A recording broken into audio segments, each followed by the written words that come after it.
Olá pessoal, tudo bem? Professor Eduardo falando. Vamos começar mais uma aulinha nossa agora, pessoal do Camil. Revisão para A6, tá bom? Envolve toda a parte de ótica que a gente viu aí, tanto de espelhos, quanto de lentes, quanto a parte de olho, tá bom? Então a gente vai fazer alguns exercícios direcionados, muito direcionados para essa prova da A6. Vamos ver aí e depois a gente comenta mais um pouquinho. Bom, então vamos lá começar a nossa revisãozinha, né, para A6. Ela começa com o seguinte exercício, gente, aqui do nosso colégio, CMB. Uma garota de 11 anos está com dificuldade de enxergar na escola. O professor, então, pediu para que seus pais a levassem ao oftalmologista, que a prescreveu lentes esféricas de divergência igual a menos 2,5 dioptrias. O defeito de visão e a distância focal da lente que corrige o defeito são iguais a. Então, ela tem presbiopia e a distância focal é de menos 40 centímetros, é hipermetropia e 40 centímetros, miopia e menos 40 centímetros, hipermetropia e 25 centímetros, ou miopia e menos 25 centímetros. Então, vamos lá para as partes que a gente tem que prestar atenção na hora de ler o enunciado, tá? O primeiro delas é o seguinte, ele falou que a garota tem 11 anos, né? O fato de falar a idade e a garota ser jovem significa que provavelmente, muito provavelmente, essa menina não vai ter problemas que referem-se à idade, no caso da presbiopia, que é vista cansada, que ataca as pessoas depois de uma certa idade, fazendo com que o cristalino dela endureça e ela perca um pouquinho o poder de convergência dos seus olhos. Portanto, isso já descartaria, teoricamente, a presbiopia, que é o que está ali na letra A, tá bom? Ela está com dificuldade de enxergar na escola. O professor então pediu para que seus pais levassem um oftalmologista que a prescreveu lentes esféricas de divergência igual a menos 2,5 dioptrias. A vergência que ele está te dando aí, de menos 2,5 dioptrias, é a lente, né? São quantos graus essa lente corrigiria o defeito. Repare que essa divergência aí, ela tem um valor e tem um sinal. A divergência é o seguinte, quando ela é negativa, significa que as lentes que vão corrigir o defeito são lentes divergentes. Quando essa divergência é positiva, significa que as lentes que vão conseguir corrigir o defeito aí são convergentes. Nesse caso, menos 2,5 dioptrias, elas são divergentes. E qual é o defeito que é corrigido com lentes divergentes, né? O defeito que é corrigido com lentes divergentes é a miopia, que você tem que empurrar a imagem mais para trás, porque a imagem está se formando antes da retina. Então poderia ser aí a letra C ou a letra E. Né? Como é que a gente acha a resposta? Agora só fazendo a continha para saber qual é a distância focal dessa lente. Como a vergência é 1 sobre f, e ele te deu a vergência, você pode, a partir disso, tentar determinar a distância focal. Né? O f seria o inverso, f é igual a 1 sobre v. Como v é menos 2,5, né? A gente passa o sinalzinho para cima, fica 1 sobre 2,5. E 1 sobre 2,5 é 0,40 metros. Por quê? Porque a vergência foi dada em dioptrias, então sempre vai sair metros, tá bom? Então, menos 0,40 metros, ou 40 centímetros. Portanto, a resposta seria a letra C, dessa primeira questãozinha. Vamos para a próxima. Essa da Estácio. Fala assim, um espelho esférico convexo, lembra que a gente está mexendo agora com espelhos, tá? O espelho esférico convexo tem distância focal igual a 30 centímetros. Colocamos uma seta luminosa de 10 centímetros de altura a 30 centímetros do vértice do espelho. Observamos que a imagem tem as seguintes características. Ela está distante do espelho 15 centímetros e é virtual. Ou ela está distante do espelho 15 centímetros e é real. Está distante do espelho 10 centímetros e é virtual. Está distante do vértice do espelho, aí no caso, 30 centímetros e é real. Ou não há formação de imagem nesse caso. Então, vamos tentar descobrir a que distância a imagem está do espelho, para daí então a gente saber se ela é real ou virtual pelo sinalzinho, né? Então vamos pensar, olha o que ele falou lá em cima, que o espelho é convexo. Se eu mudasse essa palavrinha aí para côncavo, já mudaria completamente o exercício, tá bom, gente? Então o espelho é convexo e ele tem distância focal igual a 30 centímetros. Tá? E ele também fala que o objeto é colocado a 30 centímetros do vértice do espelho. Sabendo disso, ele pede que você dê as características da imagem. Então vamos lá. Se ele falou que a distância focal é 30 centímetros, esse distância focal a 30 centímetros significa o foco do espelho. E aí tem que tomar cuidado. Menos 30 centímetros. Por que menos 30? Porque o espelho era convexo. Por ser convexo, o foco tem que ser negativo. Se fosse côncavo lá, você colocaria aí positivo, tá bom? E ele falou também que a seta está colocada a 30 centímetros do vértice. Ou seja, isso aí para a gente é o P. O P é sempre positivo, 30 centímetros. E ele quer as características da imagem, né? Que geralmente são obtidas quando você acha o P' ou o A. Nesse caso, achando só o P', você já vai conseguir resolver o exercício, tá bom? Então, você tem o P igual a 30 e o F igual a menos 30. Como é que a gente acha o P', então? Vamos usar a lei de Gauss, né? A equação de Gauss, que diz o seguinte: 1 sobre F é igual a 1 sobre P mais 1 sobre P'. Eu tenho o F e tenho o P, tá bom? E quero saber o P'. Então, o F é 30 negativo, é o menos 30, porque o espelho era convexo, tá bom? O P' é 30 centímetros, então coloquei lá, menos 30 e 30 centímetros. Vou passar esse 30 do lado do P aí para o outro lado, vai ficar menos 1 sobre 30, menos 1 sobre 30, que eu passei para o outro lado, igual a 1 sobre P'. Então, de um lado, se eu tirar o mínimo aí de 30 e 30, é 30 mesmo, né? Vai ficar menos 1 com menos 1, menos 2 sobre 30, igual a 1 sobre P'. Então, você pode inverter. Se eu quero P', eu inverto, né? Ponho, em vez de 1 sobre P', você põe P' sobre 1. A mesma coisa, 30 sobre 2. Ó. Então, você vai inverter as duas frações. P' igual a menos 30 sobre 2, o que daria menos 15 centímetros. Isso é a posição da imagem, ou seja, essa imagem está a 15 centímetros do vértice do espelho. Agora, esse sinalzinho negativo significa que ela está atrás do vértice do espelho. Portanto, é uma imagem virtual, tá bom? Então, ela é virtual a 15 centímetros do espelho. Então, a resposta do nosso exercício, a gente achou que era 15 centímetros, né? Poderia ser tanto a letra A como a letra B, mas ele falou que a nossa imagem é virtual, porque deu negativo. Portanto, a resposta do exercício é a letra A.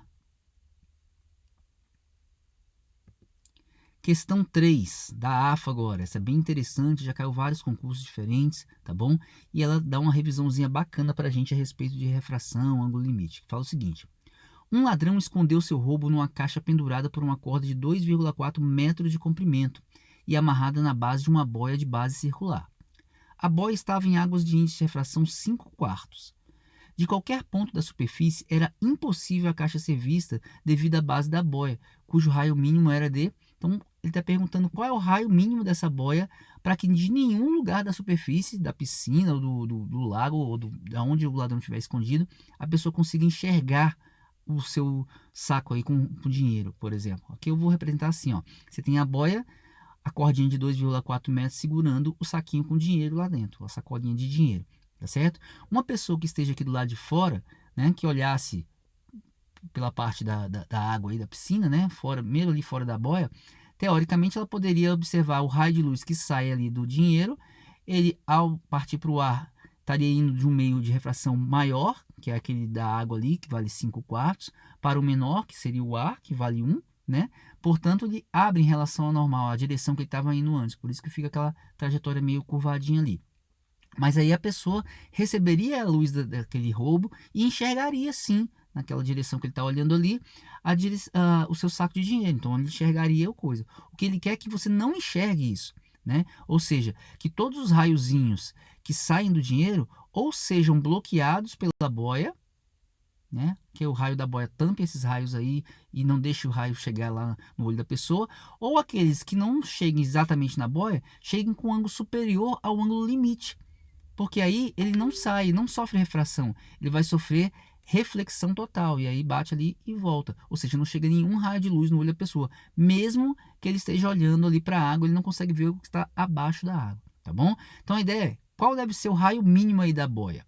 Então vamos fazer aqui mais ampliado. A ideia então é que eu bloqueie com a boia todos os raios que conseguiriam sair, né? Ou seja, que pudesse sofrer refração e chegar ao olho da pessoa, e a partir daquele ponto do raio da boia ali, já passaria do limite, e aí os raios por si só já sairiam. Ou seja, tomando esse raiozinho que eu acabei de desenhar aí como sendo o raio que chega com o ângulo limite, eu não preciso mais de boia, a própria água por si só vai barrar esses raios, tá certo? E ele vai voltar por ali. Portanto, ele está chegando naquele ponto ali, que é o finalzinho da boia, tá? Com o ângulo limite. A partir dali, qualquer raiozinho com um ângulo maior do que aquele ali, né? Ou seja, indo ali mais para o lado do olho, ele bateria na superfície da água e voltaria, não sairia. Então a pessoa lá de fora não conseguiria enxergar o saco de dinheiro. E para dentro, a boia bloquearia esses raios, tá bom? Então, olha aí, se aí é o L, eu poderia imaginar esse triângulozinho formado aí por esses raios, tá? E aqui também seria L, ó, né? Alternos internos ali. Se ali é L, aqui também é L. E lá em cima, a gente teria o raio da nossa boia. Repare que você formou um triângulozinho cujo cateto oposto ao ângulo L lá seria o R, e o ângulo L, o ângulo limite ali, seria o ângulo de abertura desse coisa. E mais, o tamanho da corda seria o outro cateto que está faltando, os 2,4 metros. Portanto, a gente teria esse triângulozinho aqui, ó, R, 2 e 4, com o ângulo L lá embaixo, tá bom? E a ideia aqui é o quê? Descobrir quem é o R, qual é o raio dessa boia aí nessas condições, ou seja, o raio mínimo para que a pessoa de qualquer ponto lá fora não consiga enxergar o saco de dinheiro aqui. Então, se você agora olhar aí o R é o cateto oposto ao ângulo L. E o 2,4 é o cateto adjacente. Então, cateto oposto e cateto adjacente lembra a expressão para tangente. Então, a gente pode usar tangente de L igual a cateto oposto, que é o R, dividido pelo cateto adjacente, que é 2,4. Como eu quero o R, eu passo 2,4 para o outro lado. Ficaria que o R é 2,4 tangente de L. Repara, para terminar o exercício, achar o R, eu só preciso saber qual é o valor do L, qual é o valor do ângulo limite aí. Que aí eu coloco ali e resolvido o problema, eu consigo achar qual é a resposta do exercício, tá bom? Mas o que é o L? O L é o ângulo limite, né? O ângulo limite, ou seja, o ângulo máximo possível pelo qual o raio ainda consegue sair. Passou disso, ele fica preso dentro da superfície da água.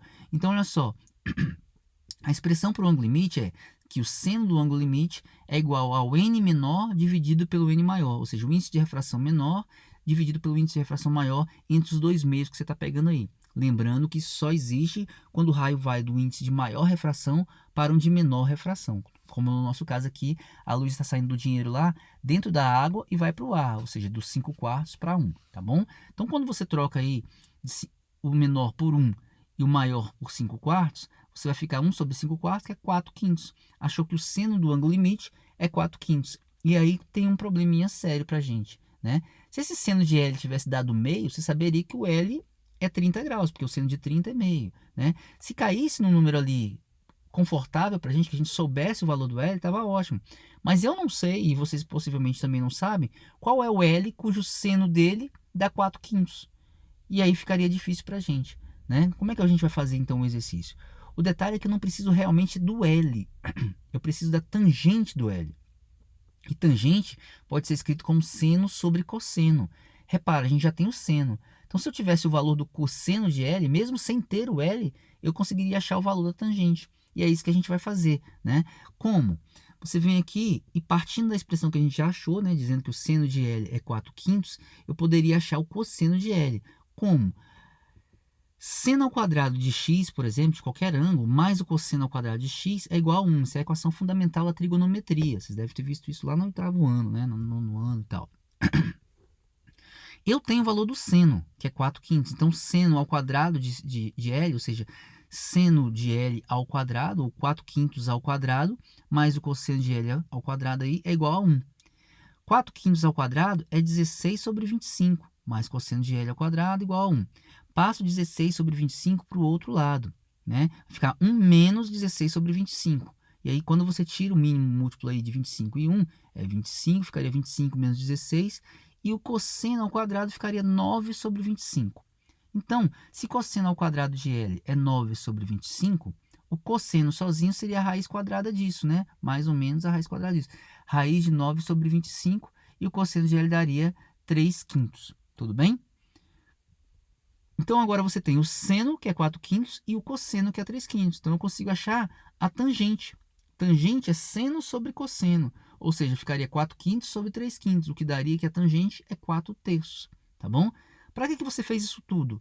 Porque lembra que a nossa resposta lá atrás de achar o R dependia só dessa tangente? Então, era assim, ó, R tinha dado 2,4 vezes a tangente de L. Agora você tem a tangente de L, mesmo sem saber exatamente quem é o L. Tá bom? Então, ficaria 2,4 vezes o 4/3. 2,4 vezes 4 dividido por 3. Isso daria 3,2 metros. E esse aí seria o raio mínimo que a gente teria que ter na boia para bloquear qualquer raiozinho que pudesse sair do lago, lá, do seu dinheiro, né? Para a parte de fora.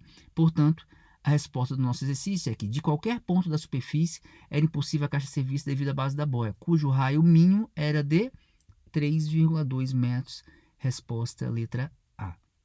Esse exercício é bem interessante, eu já vi esse exercício em vários tipos de prova, de uma maneira ou outra parecidos com ele aqui, tá bom?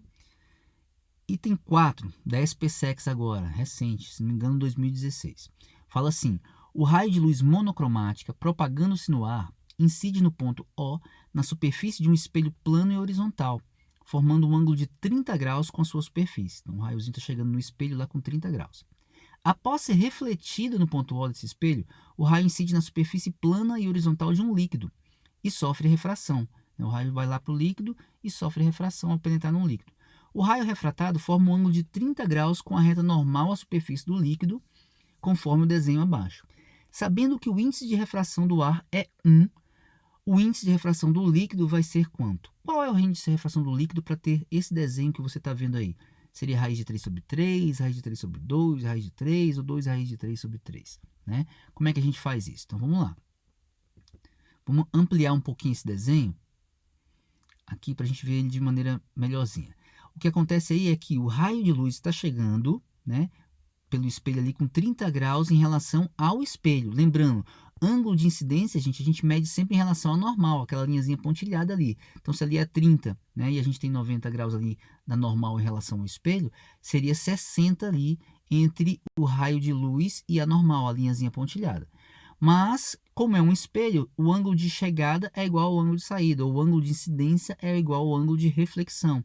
Então, se ele chega com 60, ele sai com 60. Ou seja, se o ângulo entre o raio e o espelho era 30, na volta também vai ser 30 lá em cima, tá bom? E aí depois ele vai ser refratado aqui embaixo. Então, portanto, se ali em cima é 30, aqui também é 30, ó. Ok? Mas se aqui é 30, opostos ali, né? A gente pode usar alternos internos entre as duas paralelas, as duas normais que a gente está vendo ali, aqui também seria 30, ó, do outro lado, tá certo? 30 e 30. Mas se ali é 30 e ali tem que ter 90 graus entre a normal e a superfície do líquido, aqui só pode ser 60 graus, tá? Então, agora a gente tem a noção do que estava acontecendo ali na hora da refração. O raio de luz chegava com 60 graus, com ângulo de incidência de 60 graus, vamos deixar só ele ali para a gente ficar mais claro, né? Atravessa para o líquido fazendo um ângulo de 30 graus de refração, né? Qual é, então, o índice de refração do líquido? Como é que a gente faz isso? Só usar a lei de Snell, tá bom? Se você aplicar aí a lei de Snell, ficaria que N1 seno de I, que é o ângulo de incidência, é igual a N2 seno de R. Lembrando que o I e o R, que é o ângulo de incidência e o ângulo de refração, são medidos em relação à normal, sempre, tá bom? Então, aí ficaria assim, N1, que é o índice de refração do meio pelo qual o raio chegou, que é o ar, e ele falou que era 1, tá? O I, que é o ângulo de incidência, 60 graus. Já na parte de baixo, N2 é o índice de refração do líquido, que é o que a gente quer saber, tá? E o seno de R, o R é o ângulo de refração na parte lá do líquido, que daria 30 graus. Então, ficaria 1 vezes seno de 60 igual a N2 vezes o seno de 30. Só que o seno de 60 e o seno de 30, você sabe, né? Nesse caso, lá na prova da SPSEX, ele ainda te ajudou mais, ele deu esses valores. Eu não coloquei enunciado não, mas ele deu os valores. Seno de 60 é raiz de 3 sobre 2, e seno de 30 é meio. Então, ficaria ali, ó, 1 vezes raiz de 3 sobre 2, raiz de 3 sobre 2, igual a N2 vezes meio, que é o seno de 30, tá bom? A gente pode chegar aqui e cortar os dois, ó, que está no denominador dos dois lados. E aí eu tenho que o N2, o índice de refração do líquido, é igual a raiz de 3.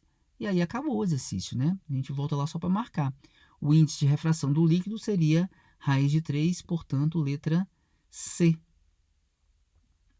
Ok? Exercíciozinho tranquilo, né? Facinho, mas a gente tem que usar um pouquinho de geometria e lembrar o que é ângulo de incidência e ângulo de refração, tá bom? Vamos lá para o próximo. 5, esse é exercício do ITA. Fala assim, um jovem estudante, para fazer a barba mais eficiente, resolve comprar um espelho esférico que aumente 2 vezes a imagem do seu rosto, quando ele se coloca a 50 centímetros dele.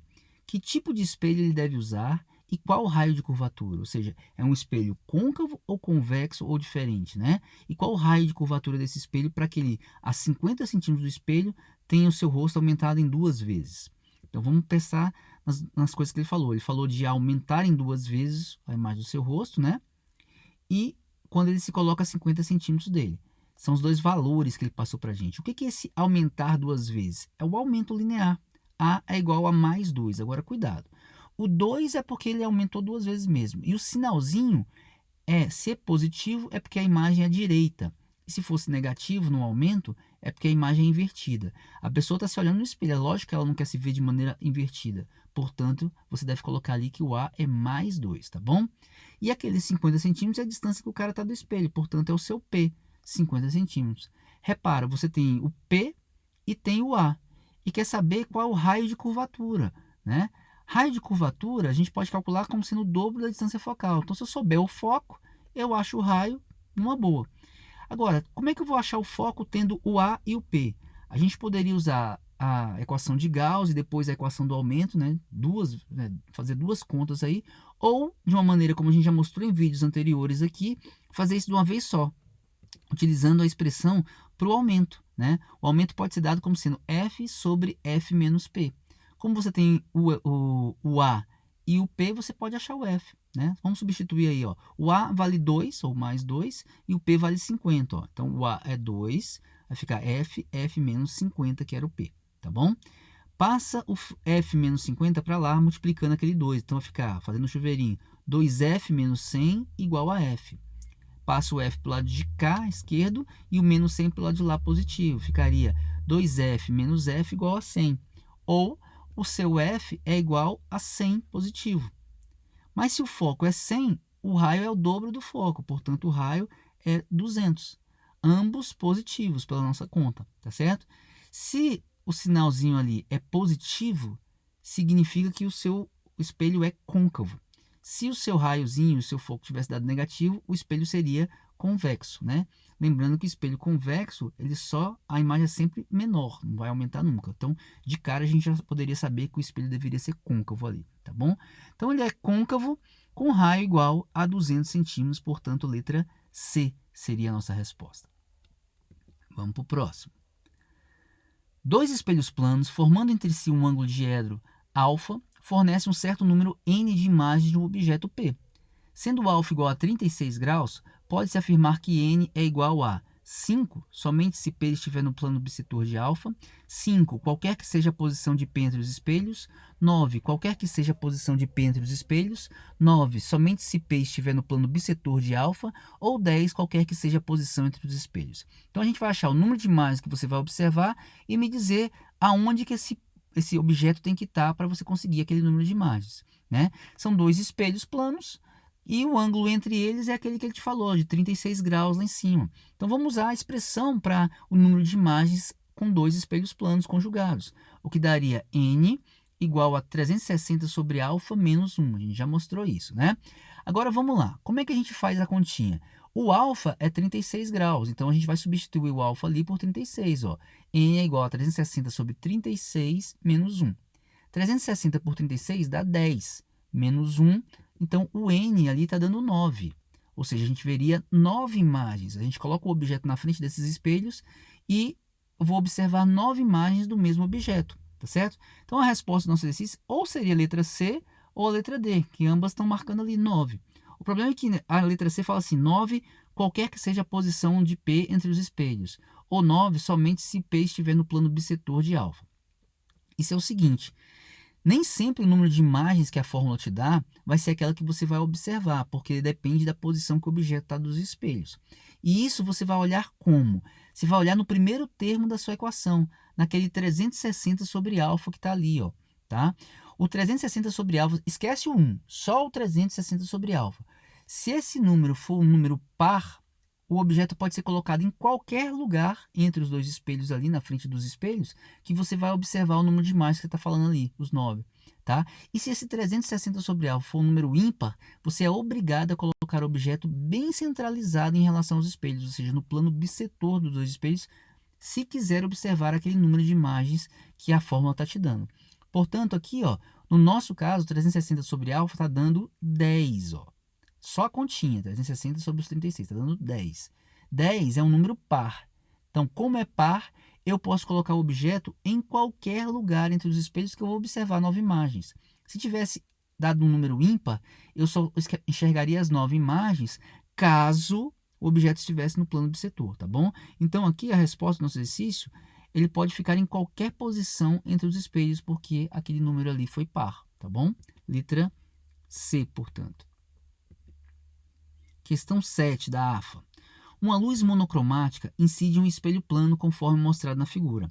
Sabendo que do ponto onde a luz incide até uma superfície plana tem-se a altura de 60 centímetros, determine a distância x em centímetros que a luz refletida vai incidir na superfície plana. Então o raio de luz vai chegar ali, né? Chegar no espelho, bate no espelho e é refletido. E vai bater lá embaixo. Digamos que essa distância do ponto onde o raio bate lá embaixo até a parte do espelho, a superfície do espelho ali, é o x que ele quer. Exatamente esse valor que ele está querendo. Quanto que vale esse x aí, de acordo com o que a gente já viu, né? Bom, a gente tem que lembrar o seguinte, se o espelho é plano, o ângulo de incidência, mesmo que não fosse plano, né? O ângulo de incidência em qualquer tipo de espelho é igual ao ângulo de reflexão. Então ele está chegando com 30 graus em relação ao normal. Portanto, ele vai sair com 30 graus em relação ao normal. Mas se ali é 30 graus, e a gente usar os alternos internos ali dentro, né? A gente teria que aqui também é 30 graus. Então, você vai observar um triângulo aí. Esse triângulozinho aqui, ó. Tá bom?